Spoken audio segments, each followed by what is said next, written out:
श्री वृंदावन बिहारी लाल के श्री चरणों में साष्टांग प्रणाम करते हुए अपने माता पिता गुरुजनों के श्री चरणों में साष्टांग प्रणाम करते हुए समस्त आवाहित देवी देवताओं के श्री चरणों में साष्टांग प्रणाम करते हुए समस्त संत समाज एवं विप्र समाज के श्री चरणों में साष्टांग प्रणाम करते हुए मंचासीन समस्त वेदिकाचार्यों के श्री चरणों में साष्टांग प्रणाम करते हुए आयु है ये समस्त भगवत प्रेमियों को श्री राम मैं सब जग जाने करो प्रणाम जोर जगबाने कहते हुए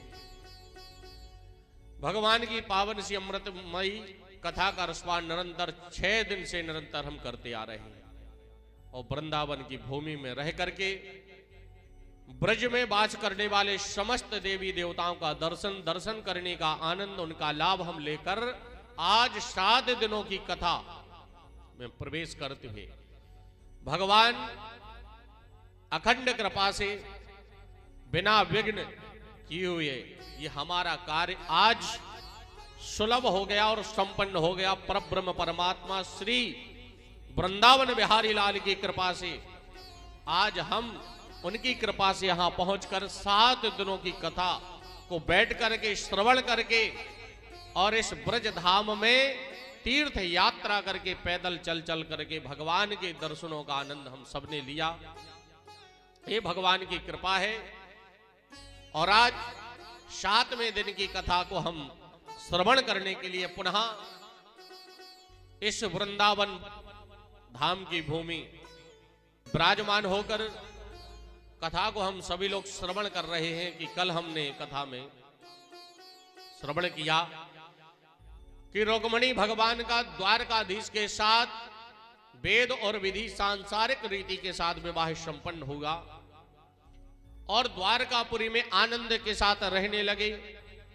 और रुक्मिणी ने अपने मन में हृदय में वो आनंदित की परिभाषा करते हुए उन्होंने कहा कि मेरा जीवन धन्य है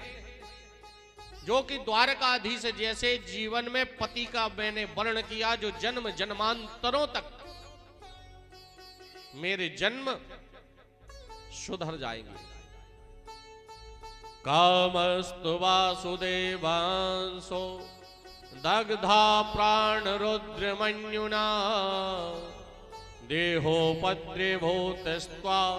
मेव प्रद्योपद्यते। आचार्य श्री सुखदेव जी ने राजा परीक्षित से कहा कि एक बात आपसे कहूं, जो व्यक्ति जीवन में तरक्की करता हो बढ़ता हो उसके दुश्मन भी उतने ही ज्यादा हो जाते हैं।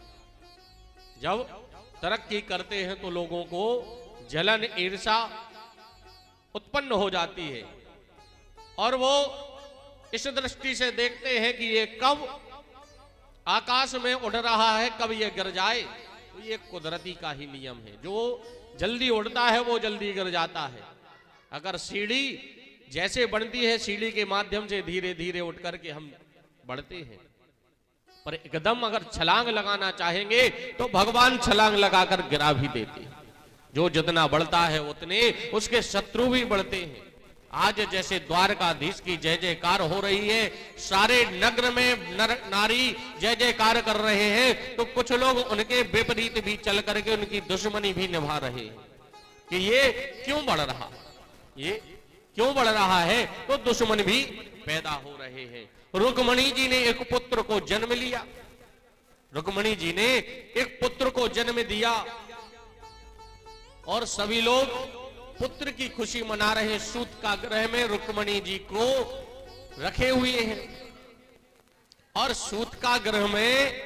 एक उनका दुश्मन था जिसका नाम था सम्रासुर,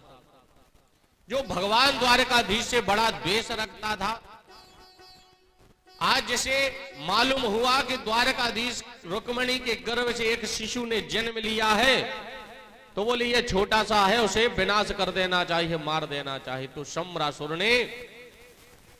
जाकर सूत का ग्रह से उस बच्चे को चुरा लिया,